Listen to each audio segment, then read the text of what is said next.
Class 10th standard math sample paper 2023 का question number 9 है in the given figure, है ना। गिवन फिगर में क्या है, डीई पैरेलल है एई सॉरी बीसी के।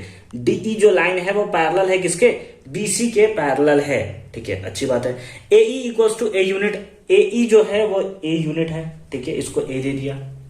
EC equals to B unit, EC जो है वो हमारा कितना है, बी यूनिट है। ठीक है, DE equals to X unit, D जो है वो हमारा एक्स यूनिट है। ठीक है, और बीसी इक्वल्स टू कितना है, वाई यूनिट है। तो हमसे क्या पूछा है, which of the following is true, इसमें से कौन सा ट्रू है। किसके किसके बीच में रिलेशन दिया है, ए बी एक्स वाई के बीच में, सारा का सारा हमें दिख रहा है। मतलब हमें इस साइड का इसके साइड रेशियो निकालना होगा और इस साइड का इसके साइड रेशियो हमें निकालना होगा, तब जाकर हमारा काम बनने वाला है। ठीक है, तो ये देखकर आपको क्या लग रहा है, ये बीपीटी का क्वेश्चन है, बेसिक प्रोपोर्शनैलिटी थ्योरम का क्वेश्चन है। नहीं बाबू, फंस जाओगे, ये बेसिक प्रोपोर्शनैलिटी का थ्योरम नहीं है, मतलब उसके हिसाब से नहीं बनेगा। बेसिक प्रोपोर्शनैलिटी बीपीटी क्या बोलता है, बीपीटी हमारे पास है ए बी सी, अगर हमारे पास है ये डी है ये ई है, तो अगर ये साइड का रेशियो यानी कि उसमें होता है ए डी बटा बी डी इक्वल्स टू क्या, ए ई बटा ई सी, ए ई बटा ई सी, ए डी बटा B D equals to A by E C. यहां पे हमें नहीं दिया है, हमें इसका रेशियो के बारे में हमें दिया हुआ है कि कहीं ना कहीं उससे रिलेशन निकालना है। मतलब ये रिलेशन अगर हमें पता हुआ, तो हम लोग कर सकते हैं। और इसे कैसे कर पाएंगे, इसके लिए हमें करना पड़ेगा इन दोनों ट्रायंगल को सिमिलर, यानी कि ये सिमिलैरिटी वाला क्वेश्चन है, ना कि बीपीटी वाला क्वेश्चन है।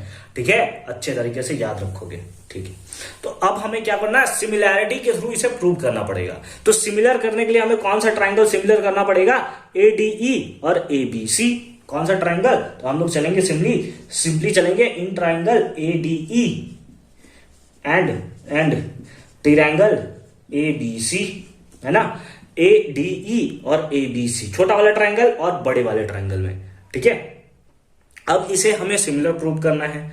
सिमिलर प्रूव करने के लिए हम लोग क्या कर सकते हैं, देखेंगे क्या है, ये वाला लाइन है इस लाइन के पैरेलल है। हाँ सर, अगर इसको हम लोग ऐसे खींच दे, आगे आगे ऐसे खींच दे, आगे ऐसे ऐसे खींच दे, तो हम लोग क्या बोल सकते हैं कि ये जो होगा हमारे पास, ये जो है ट्रांसवर्सल लाइन होगा, यानी कि ये वाला एंगल इस वाले एंगल के इक्वल होगा। कैसे इक्वल होगा, दैट इज कॉरस्पॉन्डिंग एंगल से। कैसे इक्वल होगा, कॉरस्पॉन्डिंग एंगल से। तो हम लोग सिंपली लिख सकते हैं कि एंगल एडीई जो होगा वो सिमिलर होगा ट्रायंगल एबीसी के।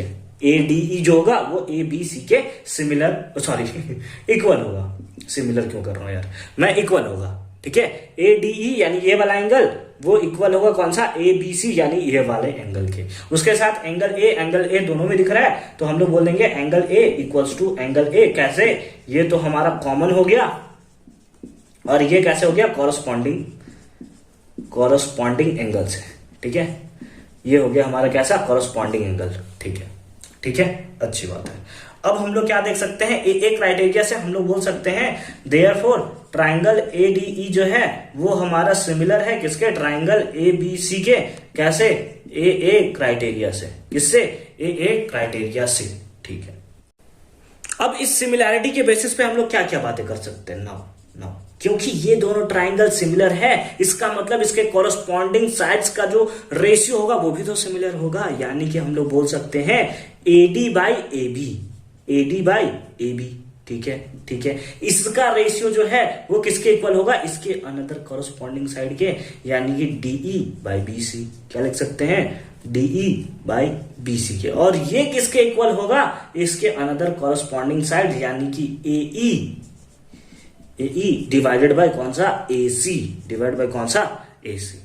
देखो, ठीक है, यहां तक समझ में आ गई बात, यहां तक समझ में आ गई, बहुत अच्छी बात। हमें क्या दिया है, एई दिया है। ठीक है, हमें एसी भी दिया है, क्या, एसी, चलो ठीक है, एई हमें दिया हुआ है, चलो ये वाला पार्ट हमने पकड़ लिया। उसके साथ साथ डीई दिया हुआ है, ये वाला पार्ट देख लिया। एडी और एबी तो हमें कहीं दिया ही नहीं है, एडी और एबी नहीं दिया है, छोड़ दो भाई, उसको भगा दो अभी। तो हम लोग बस इसके बेसिस पे काम करेंगे, इसके कि डीई बाय बीसी जो है वो इक्वल है किसके, इक्वल है, that is AE by AC के, बाय एई बाय ईसी के। अब डीई हमारा कितना है, that is X, divided by BC कौन सा है, ये, तो यानी कि वाई इक्वल्स टू कितना हो गया, ए ई कितना दिया हुआ है, that is A, divided by A C, A C यानी कि यहां से लेकर यहां तक का टोटल लेंथ, उसको हम लोग ए सी बोलेंगे। और ए सी होगा कितना, ए ई प्लस ई सी, ये दोनों यहां से यहां तक का साइड है, यहां से यहां तक का लेंथ दिया है ए, यहां से यहां तक का लेंथ दिया है बी, तो टोटल ए सी कितना हो जाएगा, that is A plus B, कितना हो जाएगा, ए प्लस बी। इस बेसिस पे एक्स के बारे में आपका क्या ख्याल है, एक्स को आप लिख सकते हो कितना, A Y divided by A plus B, X equals to A Y divide by A plus B. क्या कहीं से मैच कर रहा है क्या, ये हमें देखना होगा। तो बिल्कुल ऑप्शन नंबर सी से ये मैच कर रहा है। सर क्या y निकालते हैं हम लोग, तो ऐसा नहीं आता, बिल्कुल नहीं आता बच्चा। आप y निकाल कर देख सकते हो। अगर यहां से y आप सिंपली निकालते हैं, क्रॉस मल्टीप्लाई करते हैं, तो ए वाई इक्वल्स टू क्या आता, x into A plus B, और y इक्वल्स टू आता x into A plus B divided by A, divided by A. तो x इक्वल्स टू इतना जो मैच कर रहा है, y इक्वल्स टू इतना कहीं दिख रहा है, नहीं दिख रहा है। x इक्वल्स टू ये तो होने का कोई सवाल ही नहीं बैठता है, क्योंकि x का वैल्यू हमारे पास इतना है, जस्ट इसका हमने अपोजिट कर रखा है, तो ये नहीं होगा। ये तो मतलब कोई सेंस ही नहीं है इस बात की, ठीक है। तो कौन सा ऑप्शन होने वाला है, ये हमारा सही आंसर होने वाला है, यानी कि option number C is the right answer, ठीक है। तो इस टाइप से अगर आप क्वेश्चन को सॉल्व करोगे ना, ये एमसीक्यू क्वेश्चन है, लेकिन कहीं से भी आपको लग रहा है ये एमसीक्यू क्वेश्चन है, इतना दिमाग लगाना पड़ रहा है भाई, इतना दिमाग लगाना पड़ रहा है, तब जाकर हम लोग इसका सॉल्यूशन कर पा रहे हैं। तो इस टाइप से आपको थोड़ा हर एक क्वेश्चन देकर समझना पड़ेगा। केवल एनसीईआरटी पे भरोसा मत रखना, हर वीडियो में बताता हूं, केवल एनसीईआरटी पे भरोसा आपको नहीं रखना है।